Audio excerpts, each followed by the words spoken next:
Hello guys, तो चलिए स्वागत है आप सभी का जेपी वर्ल्ड क्लासेस में। आज हम फिजिक्स का एक ऐसा इंटरेस्टिंग चैप्टर उठाने जाने वाले हैं जो कि आपके क्लास 11 का एक one of the most important chapter है और आपके आगे जाके कॉम्पिटिशन्स के लिए तो भारी बेदम इम्पॉर्टेंट है। तो हम मोशन चैप्टर को स्टार्ट करने से पहले आपको थोड़ा टाइम देंगे म्यूजिक चालू करके, जब तक अपना कॉपी किताब निकाल लीजिए, फिर हम इसका बेसिक इंट्रोडक्शन से कहानी को चालू करते हैं। हो गया? Yes, let's go. एक्टिव हो जाइए। Let's go everyone, everyone. सही है, सब सही है ब्रो। चलिए चालू करते हैं। तो आज का हमारा एक ब्रांड न्यू चैप्टर है जिसका नाम है मोशन। मोशन यानी क्या होता है? इस मोशन के टर्म को समझने से पहले एक बहुत इंपॉर्टेंट टर्म है जो इससे काफी रिलेटेड है और मोशन जैसी टॉपिक्स उसी के अंडर आते हैं, ठीक है, जिसे अपन काइनामेटिक्स के नाम से जानते हैं। काइनामेटिक्स, ठीक है। What is kinematics? Kinematics is basically study of motion. क्या होता है? Study of motion. मोशन की स्टडी को अपन क्या नाम से देते हैं? काइनामेटिक्स देते हैं। थोड़ा सा इसका साइज इंक्रीज कर लें क्या?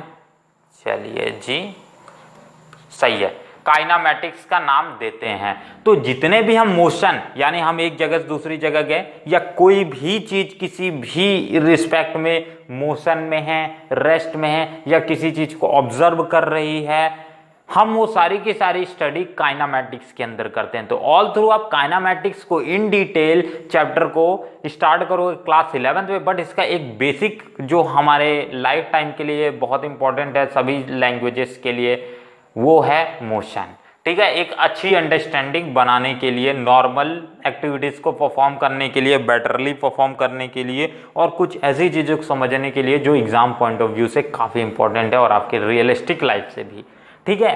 तो स्टार्ट करी क्या? चलिए जी स्टार्ट करते हैं। तो यहाँ जो वर्ड है दो ठोक, ये दो वर्ड से मिलकर के बना हुआ है, एक तो काइना, दूसरा मैटिक्स। तो यहाँ काइना का मतलब होता ही है एक तरीके का, इधर मैटिक्स का मतलब होता है स्टडी, ठीक है, और काइना का मतलब होता है मोशन, ठीक है। यानी ऐसी चीज जो मोशन की स्टडी कराए उसे काइनामेटिक्स बोलते हैं, और आसान भाषा में मैंने समझा दिया। तो ऑल थ्रू स्टार्ट करते हैं अपने इस चैप्टर को, प्यारे से, नन्हे से, मुन्ने से, पूरे दिल से चैप्टर को स्टार्ट करते हैं, क्योंकि फिजिक्स सबको हार्ड लगता है, सब बोलने का मतलब है सभी को, बट मेरे पढ़ाने पे फिजिक्स आपको एकदम से इजी लगेगा, और ना लगा ना इजी तो मैं कुछ नहीं कर सकता भैया जी। आप सीरियसली से होकर के पर डे इसका रिवीजन करोगे तो फिजिक्स बहुत आसान हो जाएगा आपके लिए। तो हमारा टैग लाइन है लर्न अप टू इन्फिनिटी। हम इन्फिनिटी तक पढ़ाने की कोशिश करते हैं, जो पढ़ सके हम पढ़ा सके। तो चलिए बात करते मोशन। मोशन क्या है? What is motion? Anyone can define me what is motion? चलिए मोशन क्या है, किसी को कोई डिफाइन करना चाहता है? तो हम इसे एक साइलेंटली वर्ड में अगर डिफाइन करें तो motion is basically a change in its position, ठीक है, चेंज इन इट्स पोजीशन, ठीक है। पोजीशन में उसके चेंज को, या किसी बॉडी पोजीशन में अगर चेंज करती है देन हम उसे क्या बोलते हैं? मोशन का नाम देते हैं। अगर आप अपनी जगह से दूसरी जगह पे जाते हो और कुछ इनिशियल चीजें चेंज करते हो, अगर मैं इसे और करेक्टली डिफाइन करूं व्हाट इज मोशन, तो आप बोल सकते हो चेंज इट्स इनिशियल पोजीशन, ठीक है। इनिशियल पोजीशन में चेंजेस करना, उसे अपन बोलेंगे मोशन, ठीक है। तो मोशन को सबसे आसान तरीके से डिफाइन करने का ये तरीका है, यानी आप एक जगह से गए दूसरी जगह पहुंच गए तो आपने मोशन किया, वापस पहली जगह पे आ गए तो मोशन फिर भी किया भैया। तो हमने जहां गए वहीं पास वापस आ गए, ठीक है, तो आपने फिर भी मोशन किया है। बट ये रिस्पेक्ट टू रिस्पेक्ट चीजें चेंज होंगी और यही मोशन को कॉम्प्लेक्सिटी मिलती है, एक हिट मिलता है, एक किक मिलता है जो इसे हार्ड बनाने की ओर ले जाता है। ऑल थ्रू मोशन बहुत इजी है, बट इसके जो कॉन्सेप्ट्स हैं उल्टा पलटा के रखने वाले, वो आपको थोड़ा कंफ्यूजिंग कर सकते हैं। जैसे कि मैं बोलूं, आपने एक एग्जाम्पल के थ्रू लेते हैं, जैसे कि मैं बोलता हूं, यहीं पास ले लेते हैं, ठीक है, आप एक बंदे हैं, बंदी हैं, जो भी हैं, ठीक है, चलो आप मान लेते हैं यहाँ पास एक पोजीशन पे यहाँ पास खड़े हैं, इस पोजीशन को मैं आपको ए नाम से डोनेट कर देता हूँ। आपने कुछ दूरी चली और आप पहुंच गए इस पॉइंट पे बी, ठीक, और आपने बी से फिर से एक पॉइंट पे आ गए जिसका नाम था ए, यानी आप ए से बी गए, बी से फिर से वापिस ए आ गए। तो आप बताइए, दो रिस्पेक्ट में मैं आपसे क्वेश्चन पूछ रहा हूं और ये आपकी बेसिक अंडरस्टैंडिंग के ऊपर ही रहेगा, ठीक है, हम ज्यादा अंदर नहीं घुस रहे हैं अभी। तो पहला कि अगर आप अपनी स्टेट पे हो और बी पे गए और बी से फिर ए पे आए, तो ओवरऑल क्या आपने अपने रिस्पेक्ट में मोशन किया है कि नहीं, बस ये बताना है, ठीक है। यानी आपने अपने स्टेट ऑफ माइंड के रिस्पेक्ट में मोशन किया है कि नहीं, हाँ या ना, एक क्वेश्चन, ठीक है, विद रीजन अपने दिमाग पे रखना। पता चला हाँ बोल दिए हाँ, कोई बोल दिया ना, बोल दिए ना, हमने बोल दिया हाँ, अच्छा हाँ ही होगा, मैंने बोल दिया ना, फिर ना ही होगा। देखिए रीजन भी बना के रखिए अगर आपको इसका रीजन मालूम है तो, ठीक है। और दूसरा रीजन, आपने किसी और के रिस्पेक्ट में, पहला क्या क्वेश्चन क्या था, अपने रिस्पेक्ट में, दूसरा क्वेश्चन क्या है, किसी और के रिस्पेक्ट में क्या मोशन किया है। यानी मैं अगर वहां पास हूं और आप वहां तक गए फिर वापस आए अपनी पोजीशन में, तो क्या मैं आपको देख रहा था तो आपने मोशन किया है। इसी क्वेश्चन को एक और क्वेश्चन में ऐड करता हूं, पहले ये दोनों समझ लेते हैं, ठीक है, समझ लें। चलो, तो पहले वाले रिस्पेक्ट में मैं आपको बोलूंगा आपने बिल्कुल भी कतई भी मोशन नहीं किया है, ठीक है।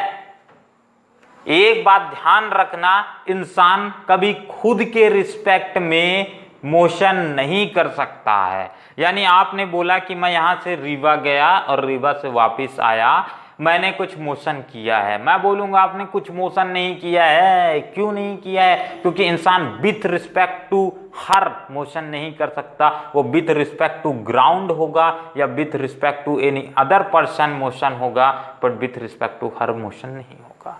तो पहला स्टेट में तो गलत हो गए आप। दूसरे रिस्पेक्ट में हम बात करते हैं, किसी और ने आपको देखा और आपने बी पे गया और बी पे आने के बाद वापिस ए पे आए, तो आपने मोशन किया है, दूसरी स्टेट में किया है। अब इसी एक स्टेट मैं और इसमें जोड़ूंगा कि थोड़ी सी और अंडरस्टैंडिंग बनाने के लिए। मान लो वो इंसान जो एक सी बंदा है, मान लेते हैं वो सी फॉर वो वाला, वो वर्ड नहीं यार, ठीक है, सर पे सी लिखा है वो नहीं, ठीक है, तो सी एक अनदर कोई बंदा है, वो बंदा आपको देखा ही नहीं, मान लेते हैं उसका फेस किधर साइड है, इधर साइड है, वो इधर साइड देख रहा है, और आपने ए से बी गए और बी से ए पे आए, तो क्या आपने मोशन किया है इसके रिस्पेक्ट में? बिल्कुल नहीं किया है, क्योंकि उसने जब शुरू में आपको देखा था तो आप ए पोजीशन पे ही थे, और बाद में आपने वापस जब कुछ समय बाद देखा, जब आप वापस चल करके वापस आ गए अपनी ही पोजीशन पे, तब आपने उसने देखा तो आप ए ही पोजीशन पे हो। यानी इसके रिस्पेक्ट में आपने मोशन नहीं किया है, क्योंकि उसने जब आपको इनिशियल पॉइंट जिस पॉइंट पे देखा था आप उसी पॉइंट पे अभी भी हो। यानी you don't have done any motion, और यू कांट परफॉर्म गलत वर्ड हो जाएगा, you have not perform any motion, आपने कोई मोशन परफॉर्म नहीं किया है। चलिए जी, हम बेसिक इंट्रोडक्टरी पार्ट से निकलते हैं और अपने स्टार्ट करते हैं इस चैप्टर को, और एक बेसिक इंट्रोडक्शन लेते हैं इस पूरे चैप्टर भर का। तो मान लेते हैं यहाँ पर एक क्वेश्चन लिखा हुआ है, इन क्वेश्चन को मैं रिपीट करता हूँ ताकि थोड़ा आपको अच्छा फील हो, कुछ नया फील हो। या ग्रीन पता नहीं चलेगा क्या? रेड पता चलेगा इसमें? अरे काला होए जा रहा है, क्या लूँ कलर? येलो, ग्रीन पे तो ग्रीन नहीं, येलो लेते हैं। चलो, we have seen some objects at rest and other at motion. ठीक है। हम क्या करते हैं, हम कई ऑब्जेक्ट्स को देखते हैं कि कोई ऑब्जेक्ट रेस्ट पे है, कोई ऑब्जेक्ट मोशन पे है। मान लेते हैं हमने देखा कार मोशन पे है, ठीक है, कार पे बैठा हुआ आदमी रेस्ट में है, ये भी एक कंडीशन है। हमने देखा कि यार हम चल रहे हैं, बिल्डिंग रुकी हुई है, या फिर हम रुके हुए हैं, बिल्डिंग चल रही है। आपने ऐसा कभी देखा है, हम रुके हुए बिल्डिंग चल रही है? मैं इसके भी प्रूफ कर सकता हूं, आपने ऐसा देखा है और ऐसा आपने फील किया है कि बिल्डिंग चल रही है और आप रुके हो, मैं प्रूफ कर सकता हूं विथ रिस्पेक्ट टू काइनामेटिक्स या मोशन। आप बार बार एक नया वर्ड यूज करो, ये 9th वाले जो वर्ड है ना, मोशन, ये लो लेवल का वर्ड है, आप काइनामेटिक्स बोलो। विथ रिस्पेक्ट टू काइनामेटिक्स हमने ये ऐसा चीज देखा है और आपको लगा भी होगा कि आप बिल्डिंग चल रही है और आप रुके हुए हो। मैं अभी थोड़ा देर में प्रूव करूंगा, थोड़ा सा रिलैक्स कीजिए और इंटरेस्टेड बने रहिए, ठीक है, नई नई चीजें जानने के लिए हो। ये so what causes the phenomena of sunrise sunset changing in season?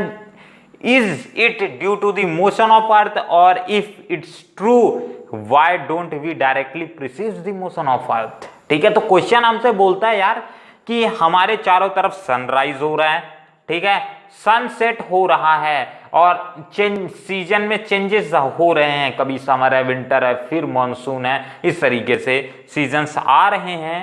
तो ये सारी की सारी चीजें, कोई आपसे अगर आप किसी से पूछो कि यार ये सारी चीजें हो क्यों रही हैं यार, कभी सनराइज हो रहा है, ठीक है, फिर अगले रात हुई, कुछ टाइम बाद सनसेट हो गया, डूब गया सन, रात हुई, मून राइज हुआ, सुबह हुई, मून डंप हो गया यानी डूब गया, और बाद में पता चला कि सीजन में भी चेंजेस हो रहे हैं, ये फिनोमिना बार बार रिपीट हो रही है। तो फिर आप किसी से पूछे यार, टीचर सब ने, कि ये सर ऐसा क्यों हो रहा है यार, सन डूब रहा है, सन उग रहा है, फिर डूब रहा है, मौसम में भी, अरे सीजन में भी चेंजेस हो रहे हैं, और इसका कारण क्या है? तो आपको टीचर साफ साफ बोलेगा एक वर्ड में, ठीक है, आप इसका रीजन मत पूछना, ठीक है, don't try to overcome teacher, teachers से कभी भी ओवरकम मत करने की कोशिश कीजिए। चलिए, तो टीचर आपको सीधा से एक जवाब देगा, अच्छा ये सारे की सारी चीजें ना मेनली अर्थ के रोटेशन के कारण हो रही है, एक ये वर्ड में आंसर दे देगा। अब आपका क्वेश्चन क्या उठता है, आप फिर से सर से अपने क्वेश्चन कर सकते हो कि हम क्यों फिर अर्थ की डायरेक्टली मोशंस को प्रिसीव नहीं कर पा रहे हैं, या फिर उसे ऑब्जर्व नहीं कर पा रहे हैं, ऑब्जर्व नहीं कर पा रहे हैं, ठीक है। तो एक बात समझो कि आप कहाँ हो, अर्थ के बाहर हो या ऑन दी अर्थ हो, ठीक है, आप यहाँ पास हो क्या, ए पॉइंट पे हो, या यहाँ बी पॉइंट पे हो, ये क्या है अपनी, ये अपनी प्यारी सी नन्ही सी मुन्नी सी अर्थ है, ठीक है। तो आप देखो कहाँ पास हो, तो इसका रीजन क्या है मैं अभी एक्सप्लेन कर दूंगा। तो हम क्यों नहीं प्रिसीव कर पाते डायरेक्टली मोशन अर्थ का, तो इसका साफ सा कारण क्या है, हमें चीजें कई बार ऑब्जेक्ट मोशन पे दिखते हैं, रेस्ट पे दिखते हैं, और ऐसा क्यों होता है, ये सारी चीजें हम वन बाय वन समझ भी जाएंगे। देखो, तो आप पहले वाले ये वाली क्वेश्चन का आंसर अगर मैं समझाऊं आपको, तो इसका आंसर साफ सा ये है, क्योंकि आप अर्थ पे खड़े हुए हो, आप अर्थ के बाहर नहीं हो। अगर आप अर्थ के बाहर होते तो आप देख सकते कि अर्थ मोशन पे है, और अर्थ के साथ जितनी चीजें हैं वो सारी की सारी चीजें मोशन पे हैं। समझ आई कहानी? यानी आप किसके रिस्पेक्ट में चीजें देख रहे हो, असली में जो आपका रिस्पेक्ट है, आप सन के रिस्पेक्ट में ये चीजें देख रहे हो, ठीक है, सन के रिस्पेक्ट में देख रहे हो, आप अर्थ के रिस्पेक्ट में इन चीजों को नहीं देख रहे हो। इसीलिए ये रेफरेंस फ्रेम का टॉपिक है यार, थोड़ा सा कॉम्प्लेक्स है जरूर, पर रेफरेंस फ्रेम अभी जस्ट मैं नीचे जाकर के आपको समझा दूंगा तो वो टॉपिक मक्खन हो जाएगा, ठीक है, ठीक है। रेफरेंस फ्रेम समझ गए तो सबसे इंपॉर्टेंट टर्म क्या है मोशन में, आपको रेफरेंस फ्रेम्स की एक बेसिक आइडिया अगर हो गई तो आप एलिमेंट्री से लेकर के हार्ड कंपटीशन लेवल तक के क्वेश्चन आराम से इसमें सॉल्व कर सकते हो, क्योंकि ऑल सारी चीजें रेफरेंस फ्रेम के ऊपर डिपेंडेंट है, ठीक है। चलिए जी आगे बढ़ते हैं। तो हमें क्यों दिखता है यार, इसे रेफरेंस फ्रेम के थ्रू मैं अभी नीचे में एक बार और एक्सप्लेन कर दूंगा, ठीक है। तो आपको ये चीजें और अंडरस्टैंडिंग बना लेंगी, क्योंकि रेफरेंस फ्रेम थोड़ा अच्छा टॉपिक है, मैं इसे ऐसे ही बर्बाद नहीं करना चाहता, क्योंकि आपकी ये पूरा चैप्टर को लेकर के अब आगे बढ़ेगा। तो हमें कई ऑब्जेक्ट्स रेस्ट में दिखते हैं, तो कई ऑब्जेक्ट मोशन पे दिखते हैं। और मेरा एक क्वेश्चन था कि बिल्डिंग चल रही है पर आप रुके हुए हो, मैं ऐसा आपको प्रूफ करके भी दिखाऊंगा। ये क्वेश्चन भी आप ध्यान पे रखिए, दिमाग पे रखिए, और जहां भी रखना है रखिए, पर सुनते रहिए, ठीक है। चलिए जी, तो कई चीजें मुझे रेस्ट और कई चीजें मुझे मोशन पे इसलिए दिखती हैं क्योंकि वो मेरे रिस्पेक्ट में चल रही हैं और मेरे रिस्पेक्ट में रुकी हुई हैं। यानी अगर मैं देखता हूं कि बिल्डिंग चल रही है या बिल्डिंग रुकी हुई है, मान लेते हैं बिल्डिंग, आपको हमेशा नॉर्मल, आप मेरी बात जो मानोगे अभी, ठीक है, दूर से चप्पल फेंक के नहीं मारोगे जिस बात पे, वो है कि बिल्डिंग रुकी हुई है, ठीक है। तो मैं मानता हूं भैया बिल्डिंग रुकी हुई है। अब देखो, अब बिल्डिंग रुकी हुई है, ये एक देखिए बिल्डिंग रुकी हुई है पीछे, हाँ बिल्डिंग रुक गई। अब देखो बिल्डिंग को अगर कोई धक्का दे रहा है तो बिल्डिंग नहीं चलेगी, ना ही आप चलोगे। क्या फालतू का सर पका रहे हो, ठीक है, यही मन में आ रहा है, ठीक है। ये सारी एक्टिविटीज हैं बेटा जी, ठीक है भाई लोग, ये सारी एक्टिविटीज अगर समझ आ गई ना तो मोशन एक मक्खन हो जाएगा। और दूसरे टीचर कैसे समझाते हैं मुझसे उससे लेना देना नहीं है। अगर ये क्लास को आप अटेंड कर रहे हो तो एक बात ध्यान रख लीजिए, चीज़ों को समझने में थोड़ा टाइम जरूर लग सकता है, पर आपको ये चीज़ें बार बार रिपीट नहीं करनी पड़ेगी, क्योंकि आपके लाइफ के रिलेटेड फैक्ट्स को मैं यूज़ करके इन चीज़ों को समझाने की कोशिश करूंगा। फटाफट मैंने क्या बोल दिया मुझे खुद याद नहीं, तो सुनो। तो देखो, आप जैसे कि रुके हुए हो और आप किसी बिल्डिंग को देखते हो, तो आपको क्या दिखेगा कि ये बिल्डिंग यार रुकी हुई है, हाँ रुकी हुई है, ठीक है। अब आप इसी चीज को मैं चेंज कर रहा हूं थोड़ा रिस्पेक्ट में, आप चल रहे हो और देख रहे हो बिल्डिंग को, ठीक है। आप इस तरीके से चल रहे हो और बिल्डिंग को देखते जा रहे हो, और आप ध्यान नहीं दे रहे हो कि आप चल रहे हो, तो आपको उस समय क्या लगेगा, डायरेक्टली सेंस ऑफ माइंड या माइंड में एक इंफॉर्मेशन जाएगी, यार बिल्डिंग चल रही है, मैं रुका हुआ हूं। आपको इसका एक और बेस्ट एग्जांपल दिखाता हूं कि इस चीज को मैं प्रूफ करने के लिए, आप जब किसी एक ऑब्जर्वेशन पे ही चलते हैं, यहाँ जगह है, चलो अब मान लेते हैं आप एक किसी ट्रेन पे बैठे हो, ठीक है, ये आपकी ट्रेन है, ठीक है, ये आपकी ट्रेन है। या आप अगर ट्रेन पे बैठे हुए तो आपको ये जरूर चीज नोटिस होगी,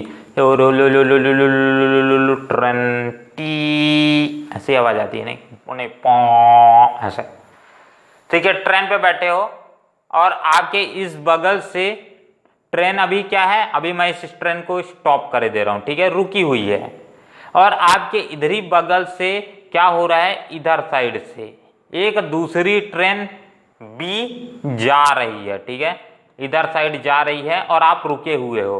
तो आपको इस कंडीशन पे पक्का पक्का झूठ मत बोलना, ठीक है। क्या आपने देखा है, आपको जब आप डायरेक्टली इस ट्रेन को देखोगे और ये बगल से जा रही है और आप मान लेते हैं ये रुके हुए हो और ये जाए रही पड़ी है, भटाभट जाए पड़ी है वी वेलोसिटी से या किसी भी स्पीड से जाए पड़ी है, तो आपको एक चीज फील होगा कि ये ट्रेन रुकी हुई है और आप चल रहे हो इस चीज पे। तो चीजें विथ रिस्पेक्ट टू चेंज हो जाती हैं। कोई चीज किसी के रिस्पेक्ट में मोशन में भी हो सकती है और कोई चीज किसी के रिस्पेक्ट में रुकी हुई भी हो सकती है, और यही चीजें मैं फिर से बोल रहा हूं मोशन को एक कॉम्प्लेक्स बनाती है, यानी आपकी एक अलग अंडरस्टैंडिंग लेवल को यहां बिल्ड करने की ये चीजें कोशिश करती हैं। आप इसी चीज को और ज्यादा मैं आपको थोड़ा सा एक्सप्लेन कर सकता हूं, ठीक है। जैसे आप एक सुंदर सी आपकी बड़ी सी कार में बैठे हो और इस कार के बगल में बहुत सारे पेड़ आ रहे हैं। पेड़ हरे होते हैं क्या? हाँ जी हरे होते हैं। चलिए जी, तो मान लेते हैं ये हरे आपके चारों तरफ पेड़ आ रहे हैं, ल ठीक है, इस तरीके से पेड़ आ रहे हैं, गाड़ी पे पेड़ नहीं उगा है, ठीक है और इस तरीके से आज जा रही है, रोड है मान लेते हैं। तो आपको दिखेगा क्या, आप देखोगे कि आप डायरेक्टली पेड़ों को देखोगे तो आपको लगेगा पेड़ आपका पीछा कर रहे हैं या पेड़ दौड़ रहे हैं और आप रुके हुए हो। ये चीजें फील होती हैं और आप कभी इन चीजों को फील करके देखना भी। आप बिल्डिंग के बगल से निकल जाओगे, किसी बस में बैठे हो तो आपको लगेगा बिल्डिंग पीछे निकल गई, उधर साइड उल्टा दौड़ रही है और मैं इधर साइड चल दे रहा हूं, तो आपको लगेगा बिल्डिंग दौड़ रही है, पर बिल्डिंग तो दौड़ नहीं रही है असली में, असली में बिल्डिंग तो नहीं दौड़ रही है, आप चल रहे हो, but with respect to you वो चीजें मोशन कर रही हैं। तो यही चीजें मैं आपको समझाने की कोशिश कर रहा हूं, और इसी का एक कॉम्प्लेक्स फॉर्म या इसी का एक स्टैंडर्ड फॉर्म हम रेफरेंस फ्रेम में चीजें समझते हैं, ताकि आपकी एक मोशन के लिए अच्छी अंडरस्टैंडिंग बन जाए। ठीक है, ये क्वेश्चन यहां लिखा है, what do this observation indicate, ये ऑब्जर्वेशन क्या इंडिकेट करती हैं? तो ये सारी की सारी ऑब्जर्वेशंस एक ही चीज को इंडिकेट करती हैं, that we call to be a motion और प्लस एक रेस्ट। ठीक है, ये मैं इंक कौन सा यूज कर रहा हूँ, पगला ही क्यों लगता है। ठीक है, थोड़ा सा इसको विदार कर, क्या है, मोशन प्लस दूसरी चीज रेस्ट को डोनेट करती है। यानी ये सारी की सारे ऑब्जर्वेशन हमें किस फॉर्म में दिखते हैं, या तो मोशन पे दिखते हैं या तो रेस्ट पे दिखते हैं, और ये चीजें अपने को काइनामेटिक्स को शो करती हैं। ठीक है, आप नया वर्ड यूज करो, दूसरे स्कूल में यूज करें या ना करें, आप यूज करो, दिल खोल के यूज करो, क्योंकि आपको 11th पे जब जाओगे ना तो ये वर्ड आपको नया नहीं लगेगा। ठीक है, मैं चाह रहा हूं कि आप जब +1 क्लास में जाओ तो +1 क्लास में आपको चीजें नई ना लगे, आपको वही चीजें लगे जो आप 9th क्लास में और 10th क्लास में पढ़ के आ चुके हो। और एक इसका बेसिक रिवीजन अगर आप मेंटेन कर लेते हो क्लास 10th में भी, तो आपको मैं बता रहा हूँ क्लास 11th आपका एकदम से फेवरेट होने वाला है। लोग बोलते हैं क्लास 11 बहुत हार्ड है इन रिस्पेक्ट टू क्लास 12, पर आपको ये चीजें आसान बना देंगी, छोटी छोटी चीजें। ठीक है, चलिए, हमारे साथ जुड़े रहने का यही फायदा है कि हम टाइम टू टाइम आपको ऐसा रिवीजन करा देंगे तो क्या कि आपको दिक्कत ना हो। अगर आप क्लास 10th पे भी चले गए, ठीक है, तो हमारे कई ऐसे बैचेस आएंगे जो क्लास 10th वालों के लिए क्लास 9th का एक ओवरव्यू रहेगा। आप उन चीज़ों को एक बार देख भी लोगे वीडियो को, तो आपके दिमाग में वो चीज़ें घूमती रहेंगी और आपको उतना जल्दी भूलेगा नहीं। ठीक है, तो हम इस अपने पूरे सेट ऑफ फ्रेम को इसी तरीके से फ्रेमिंग करने की कोशिश करेंगे, ताकि आपको एक लॉन्ग डिस्टेंस कवर करने के बाद, मान लेते हैं आप क्लास 9 पे और क्लास 10th पे चले गए, ठीक है, और क्लास 10th पे तो आप पुराने टॉपिक्स को भूलने लगोगे, तो उन पुराने टॉपिक्स को आप ना भूलो, इसके लिए आप थोड़ा सा दिन का 1 घंटा निकाल लोगे क्या, 1 घंटे निकाल लेना और हमारे बैचेस को अटेंड कर लेना जो निकलने वाले हैं। ठीक है, निकलेंगे, जस्ट हमारे क्लास ये एंड हो जाएंगे तो हम उन बैचेस पे ही ध्यान देंगे जो आपकी रीबूस्टिंग करेगा, और उन बैचेस को आप कवर करोगे तो आपको एक अलग फील होगा कि मेरे से क्लास 9 का भूला नहीं है, और यही चीज़ें आपको दूसरे स्टूडेंट से अलग बनाएंगी। चलो जी, हा।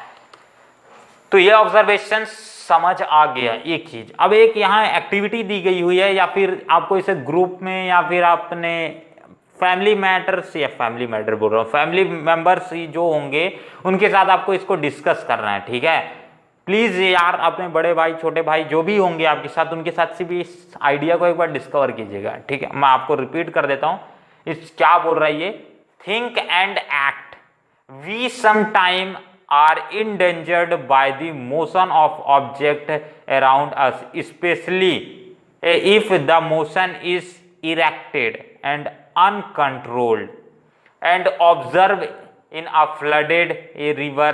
ठीक है, अभी तक क्या क्वेश्चन बोला है, ये डिस्कशन करने को अपने को बोल रहा है कि आपको थिंक करना है और इसके ऊपर एक्ट करना है, यानी विचार अपने प्रस्तुत करना है अपने फैमिली मैटर जिसके साथ भी डिस्कशन कर रहे हो। हम बहुत बार या कुछ टाइम पे हमारे साथ ऐसा होता है, हम इन डेंजर हो जाते हैं, यानी खतरे में आ जाते हैं। उस समय हमें स्पेशली ये चीज़ें, मोशन की चीज़ें हम आसानी से अंडरस्टैंड नहीं कर पाते हैं, कि जैसे कि ये चीज़ें हमारे साथ हो गई, इरेक्टेड हो गया है, अनकंट्रोल्ड हो वो मोशन, यानी जैसे कि हमने क्या कर दिया, बॉल को किक मार दिया। अब बॉल को किक मार दिया पर बॉल का डायरेक्शन कहीं और हो गया। फुटबॉल को आपने किक मारा गोल पे, पर मान लो वो फुटबॉल किसी के मुंह की ओर चला गया और मुंह पे जाके लगने वाला है, तो वो एक इंडेंजर्ड कंडीशन हो गई। जैसे फ्लडेड एरियाज में होता है, बाढ़ आ गई तो ठीक है, तो वो इंसानों के कंट्रोल में क्या फ्लड है, क्या नहीं है।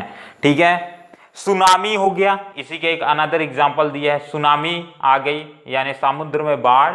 On the other hand controlled motion, वहीं इसके अपोजिट में आपको कई कंट्रोल्ड मोशन भी देखने को मिल जाएंगे, यानी आप साइकिल चला रहे हो, आपके हाथ, आपकी स्पीड बढ़ गई तो आपके हाथ में ब्रेक रहेगा, यार दबा दो, स्पीड हल्के हल्के धीमी होनी चालू हो जाएगी। ठीक है, यानी एक कंट्रोल्ड मोशन भी हम कर सकते हैं। जैसे दौड़ रहे हैं तो हमें धीमा करना है अपने आप को, तो हम अपने आप को रोक सकते हैं, बट हमने बॉल को किक मार दी है तो वो हमारे अब कंट्रोल पे नहीं रही है। ठीक है, तो कंट्रोल्ड मोशंस भी हैं कई। Can be a service to a man, किसी इंसान को अगर हम मदद कर रहे हैं तो वो एक कंट्रोल्ड मोशन है। As in a generation of hydro electric power, hydro electric power एक हाईली कंट्रोल्ड एक्टिविटी है जो किसी एक मैन दूसरे मैन की हेल्प करके ये जनरेट करता है। हाइड्रो इलेक्ट्रिसिटी क्या होता है यार, पानी से बिजली बनाना। ठीक है, पानी से बिजली कैसे बनाते हैं गा, इस चीज को समझाओगे क्या गा, चलो चलो सुनते हैं। ठीक है, देखो मान लो आपके पास क्या है, आपके पास तो कुछ नहीं है, मान लेते हैं गवर्नमेंट के पास क्या है, बहुत बड़े बड़े डैम्स हैं इस तरीके के। ठीक है, इस थोड़ा बड़ा करूं क्या, चलो बड़ा करते हैं। मान लेते हैं गवर्नमेंट के पास बहुत बड़े बड़े डैम हैं इस तरीके के, ये एक डैम है और इसमें ये भी खुला हुआ है और यहाँ पर से पानी निकलता है। पानी को नीला कर दूं क्या, चलो जी नीला करते हैं, नीला नीला आज ब्लू है पानी पानी पानी पानी, और दिन भी शानी शानी शानी शानी शानी शानी, आ जाओ अंधा बीच यार पट्टो मेरी खींच। चलो तो ये हो गया। अब होगा क्या, यहाँ इस चीज़ों को फील करते हैं। अब यहाँ सेकंड कंडीशंस आती हैं कि इधर साइड से वाटर आ रहे हैं। अब यहाँ पास हम क्या कर लगा देते हैं, एक फैन लगा देते हैं। फैन या इसे अपन जब हाइड्रो को या hydro electricity power generation class 10th का टॉपिक है और क्लास 12th का टॉपिक है, इन डिटेल जब हम लेंगे तो हम समझेंगे कि ये टरबाइन इसे बोलते हैं इस फैन को। और जैसे ही वाटर यहाँ से आता है तो ये फैन उसमें वाटर टकराता है, जैसे ये एक फैन हो गया, ठीक है, और यहाँ से पानी आ रहा है तो ये क्या होगा, इस फैन पे ये चीज़ें टकराती हैं और फैन पे टकराती हैं तब तो ये चीज़ें फैन इस तरीके से मोशन करने लगता है, यानी गोल गोल गोल गोल गोल गोल गोल गोल गोल गोल खूब तेज़ी से घूमने लगता है। ठीक है, चीज़ें समझ आ रही हैं। और जैसे ही ये चीज़ें घूमने लगती हैं, ब्लैक ब्लैक कुछ नहीं है क्या, चलो ये इस तरीके से ये चीज़ें घूमने लगती हैं। ब्लैक क्यों नहीं यूज़ किया भाई, इतना अच्छा दिख रहा है। और जैसे ही ये चीज़ें घूमती हैं तो ये डायरेक्टली पावर जनरेटर से ये चीज़ें जुड़ी होती हैं। पावर जनरेटर्स वो होते हैं जो कि मैकेनिकल एनर्जी को इलेक्ट्रिकल एनर्जी में कन्वर्ट करते हैं। यानी फैन तो घूम रहा है, ठीक है, फैन घूम रहा है, वो क्या है, यानी वो मैकेनिकल एनर्जी है, मैकेनिकल एनर्जी है।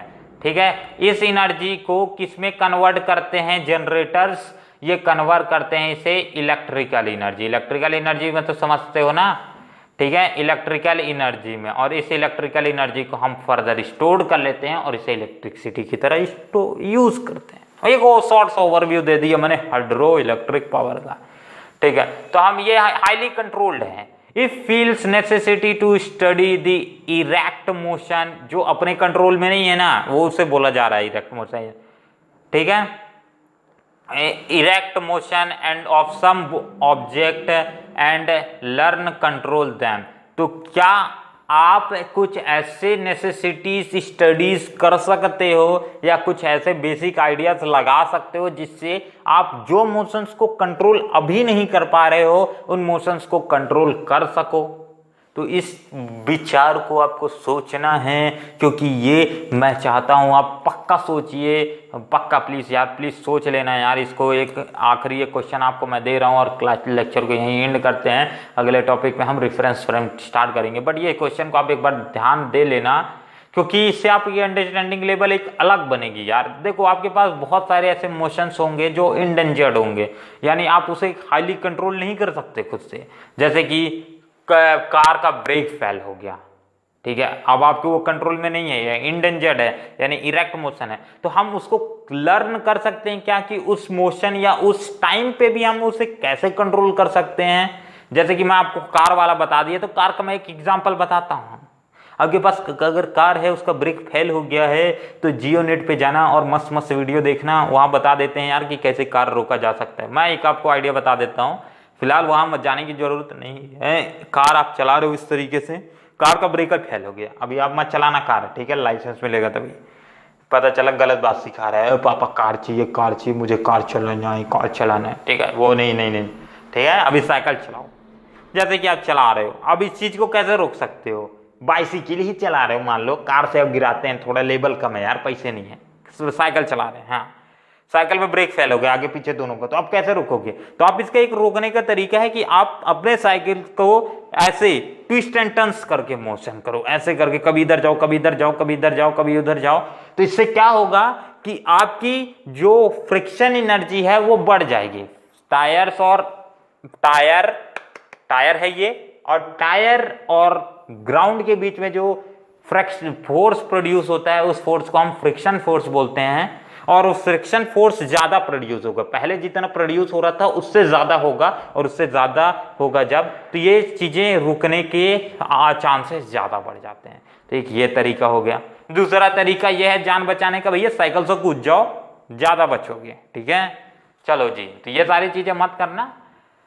तो इस वीडियो के लिए भैया यही रखते हैं, भैया नहीं बोलूंगा यार, इस फ्रेंड्स तो इस वीडियो के लिए, स्टूडेंट्स इस वीडियो के लिए, यार जो भी हो छोटे मोटे हम सब हैं, सब सब सब सब।